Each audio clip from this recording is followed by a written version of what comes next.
Hello and welcome to the second portion of the Water Passport program. My name is Jurassic Jamie, and today we are going to be talking about watersheds and why they are important. Let's start by describing what a watershed is.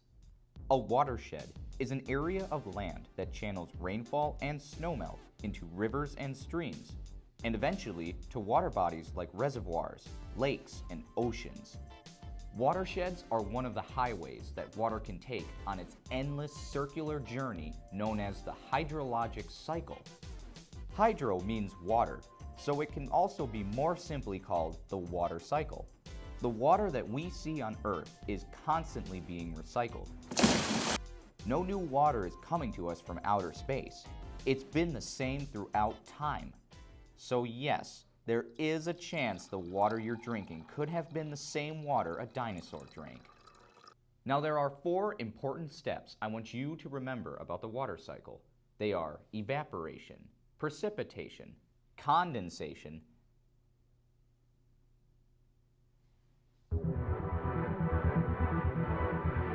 it's runoff. The 4th one's it's runoff. But what good is it to know a word if you don't know what it means? What I'm going to do now is explain to you what these 4 big terms of the hydrologic cycle mean. There are other terms and actions, but we're going to cover the really big main ones this time. Since it's a cycle, and therefore moves in a circle, there's no real start or finish to this process. And so I'm going to choose to start at evaporation. So evaporation is where liquid water becomes water vapor. There are many examples of evaporation you see in your day-to-day lives, such as hair dryers or hand dryers or boiling water. MMP uses evaporation to turn sugar maple sap into maple syrup. The key to remember is heat. Heat makes water molecules move faster until they become a gas. In nature, the sun's heat causes water to evaporate out of water bodies like ponds, lakes, and the oceans. Condensation is evaporation in reverse.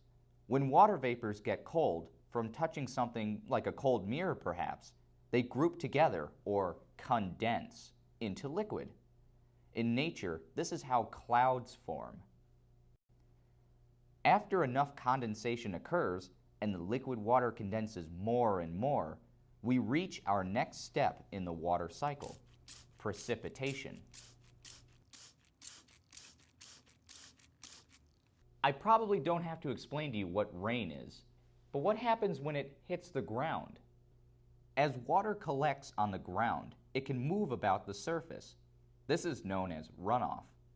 Runoff finds its way to channels such as rivers and streams, who carry water to collection sites like lakes. If you live in Milwaukee, your outflow area is Lake Michigan. In fact, if you look at the map behind me, you'll see many watersheds that deposit their water there.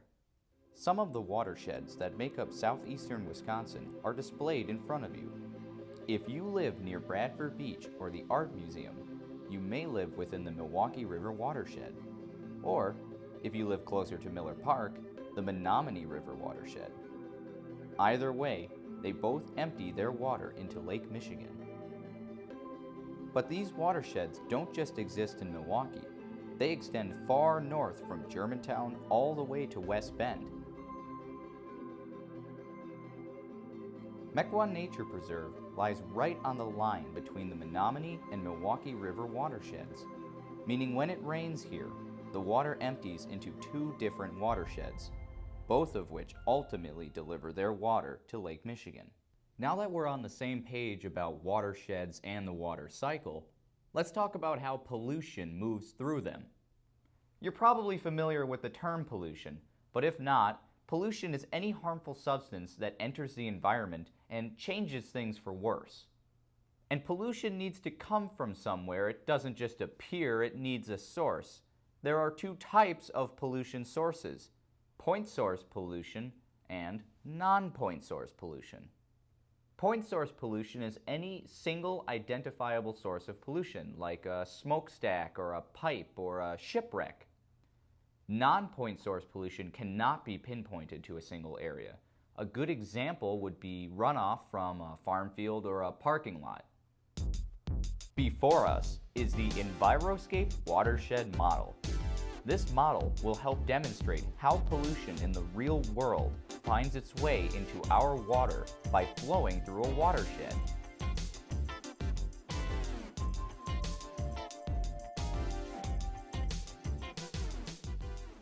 Let's start with point sources. Our first one is this industrial plant. We think about using water for drinking and agriculture, but we also use tons of fresh water for industry. Electronics, metals, food products, cars, all of these use lots of water that is then released as wastewater. So here we go. Let's expel some wastewater.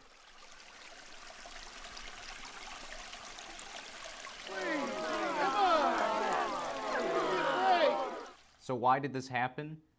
Thankfully, this isn't legal. You can't do that. That's known as being out of compliance in the industrial world. You're not allowed to just dump wastewater untreated into our rivers anymore. There was a time when you could just dump like this because this was before there were regulations that would stop you from doing it. And because of that, our rivers used to actually catch fire and they would burn sometimes for weeks. What industrial sites are supposed to do is treat their wastewater before releasing it. So let's run it again where they've actually treated their wastewater properly before returning it to the environment. See, that's much cleaner. Another point source would be the waste treatment plant, or POTWs. These facilities are what clean our sewage water before returning it to a water body. We can't just dump all of our poop directly into a lake. But why not? Animal waste contains excess nutrients, which can trigger algae blooms in water bodies. These blooms can be toxic, and when the algae die, they rob the water of oxygen as they decompose. This can cause fish kills. There are also diseases to think about. Ever notice signs along Lake Michigan beaches warning you about E. coli? Human and animal waste brought in from the rain is often the reason behind this. Ideally, all the water from our homes and from storm drains arrives here at the water treatment plant. That is where it is cleaned and then returned to Lake Michigan. But what happens when too much water arrives here at once?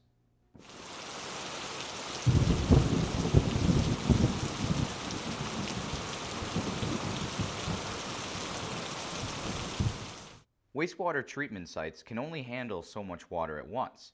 Their job is to treat wastewater from homes and businesses, as well as water collected in storm drains. Think about the millions of gallons of water they deal with on a day-to-day basis, and then add in a long rainstorm. They can only treat so much water at once properly, and if too much comes at once, there are systems in place to release untreated wastewater directly to the watershed. Now, I know that doesn't sound very nice, but we don't live in a perfect world, so our systems aren't always perfect. But there is a way you and I can help. Cutting back on water use while it's raining can be very effective. If it's raining, do the dishes a different day, and take a shorter shower. These small things, if done collectively by a lot of people, can make a big difference. So, if point source pollution comes from a specific spot, what would non-point source pollution be, and where would that come from? Non-point source pollution cannot be traced back to a single location. It's more spread out.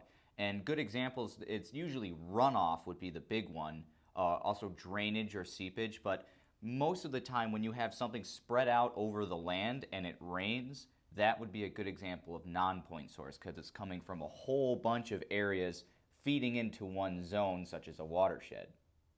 Earlier, we had discussed how animal waste can cause algae blooms in the water bodies that they pollute. And a non-point source example of that would be manure on farm fields. Farmers spread manure on farm fields to help their plants grow. It's a fertilizer. So we're actually going to spread some fertilizer on our farm field over here.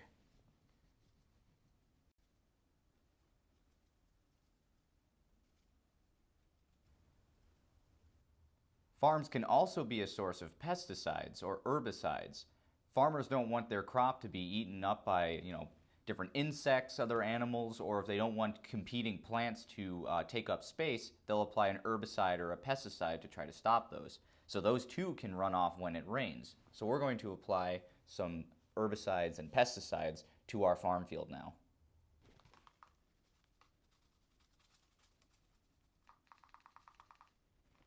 While we are at the farm, let's add some cows that are not fenced in and have complete access to this river.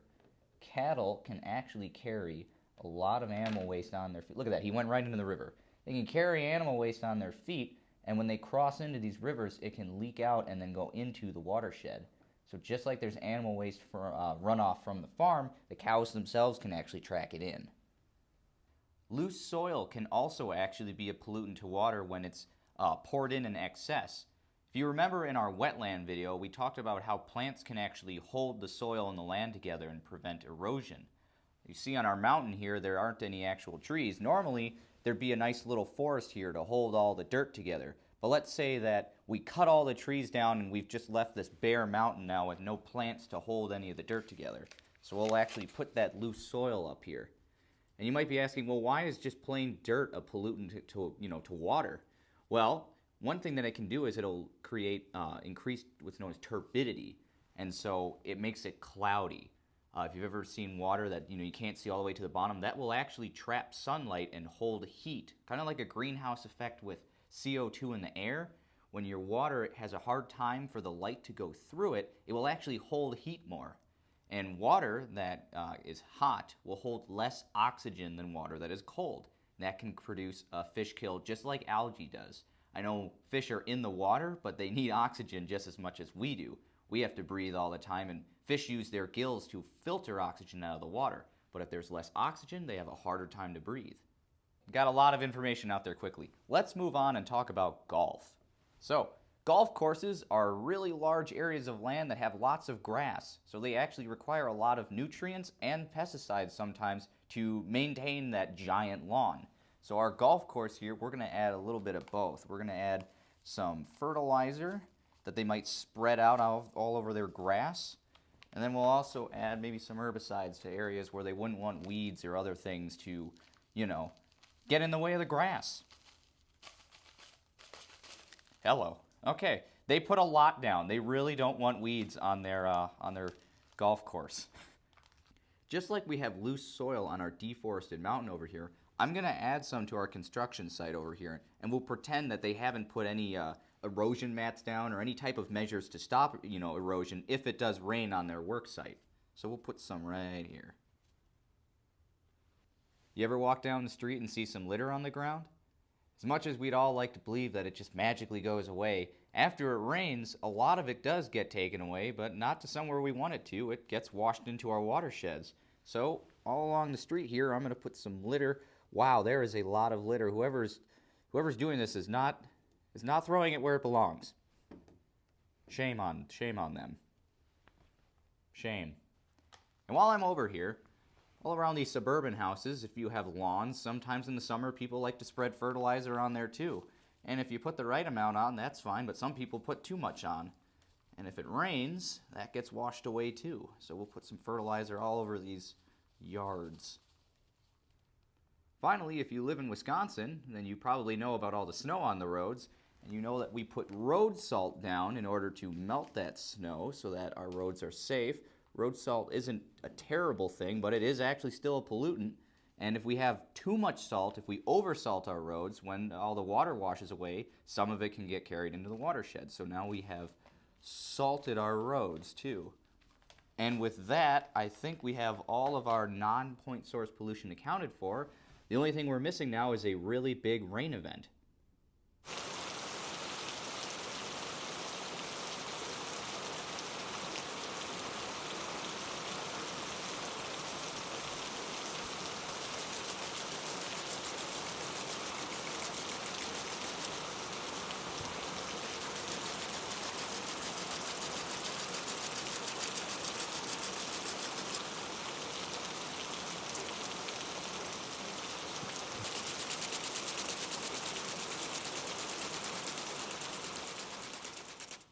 Okay, our rainstorm has ended. Now we should assess What has happened to the lake?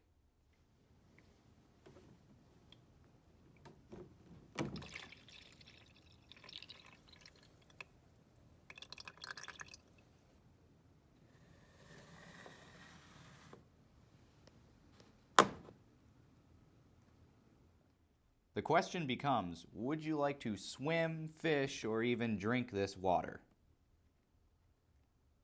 I hope you say no. Please say no. It's not too fun to think about that all the pollution we saw take place was caused by humans. Fortunately, though, because we are the source of this pollution, we can also be the solution. What I'm going to talk about now is what's called best management practices. But to show you these best management practices in action, I'm going to have to wipe the watershed clear. We are going to reset and start from the beginning. Okay, it's looking a lot more clean now. You'll also notice that I've added a few extra things to the board this time. These would be our best management practices, or BMPs. So what are BMPs? Well, they're basically the actions and the practices that we do that would limit the amount of pollution that would enter our watershed. Best management practices are not perfect, however. They are just the best that we can do right now. In an ideal world, all of the pollution would be stopped, but that's just not realistic. So this is the best steps that we can take to limit the amount of pollution that enters our watershed. I'm going to go now through these step by step to show you what each one does. Last time, our farmer let the cows roam about unchecked. This meant that they tracked manure directly into the river. Our BMP here is to fence them away from the river. In the previous run, our mountain had all its trees cut down, so no vegetation was there to hold the soil in place. Our BMP is to practice sustainable logging, not cutting everything down at once, but replacing those that we do cut down by planting new trees. Also, last time our river had no vegetation. This meant that there was lots of erosion and runoff entering it when it rained. Our BMP here is to plant new vegetation to stop erosion. Our construction workers had left their dirt pile lying in the open. This meant when it rained, a lot washed away. Our BMP here is to install erosion mats to hold the dirt in place. Our golf course overused its fertilizer and pesticides. This time around, our BMP is to only use the needed amount of chemicals, as well as install some wetlands. If you remember from our previous video, we learned that wetlands act as big sponges, soaking up large amounts of water and nutrients, and acting as giant natural filters. Finally, our farmer covered the fields with fertilizer and pesticides. Just like with the golf course, the BMP here is to only use the needed amount of these chemicals. We've also installed a tree line here as well. You may notice that the farm fields in Wisconsin are often bordered by trees and other plants. These are to prevent erosion. They block wind from blowing soil away on dry days and stop runoff on rainy days. Okay, so just like before, we're going to have a really big rain event come now, but this time, hopefully our BMPs that we've put in place will help reduce at least some of the pollution from entering our watershed. So here we go.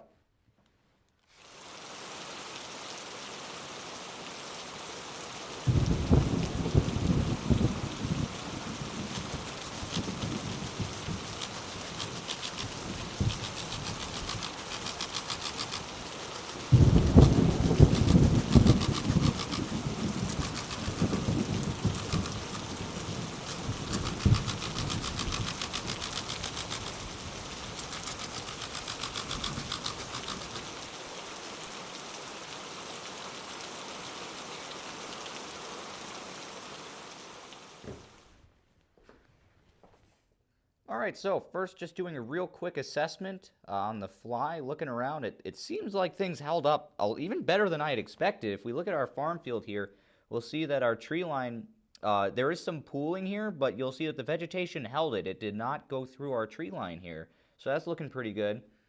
The cows are still in their fence, so the river is still clean. That's always a plus.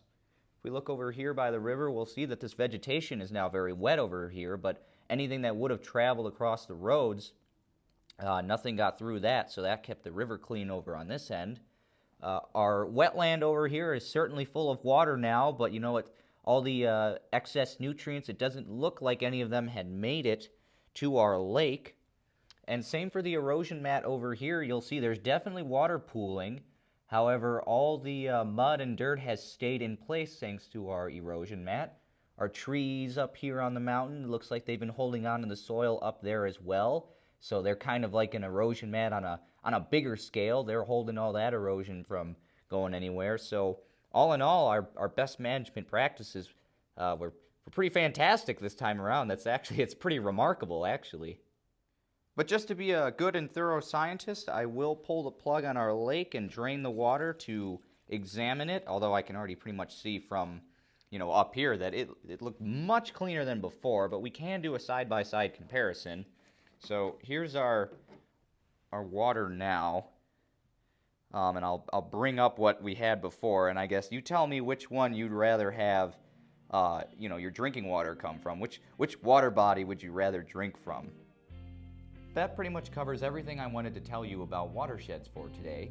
I'd like to thank you for giving me some of your time, and if you'd like to learn more about how we clean water before we return it to nature, there's a link in the description to the Jones Island Water Reclamation Facility's virtual tour, so you can learn a little bit more about how we clean stuff there. I'd highly recommend it. Also, if you want to do your part in reducing CSOs, you can now receive text alerts about when to lower your personal water use. Simply text water drop to 797979 to get text messages of when to use less water. Once again, I'm Jurassic Jamie. Thank you for watching, and I'll see you all in the next video.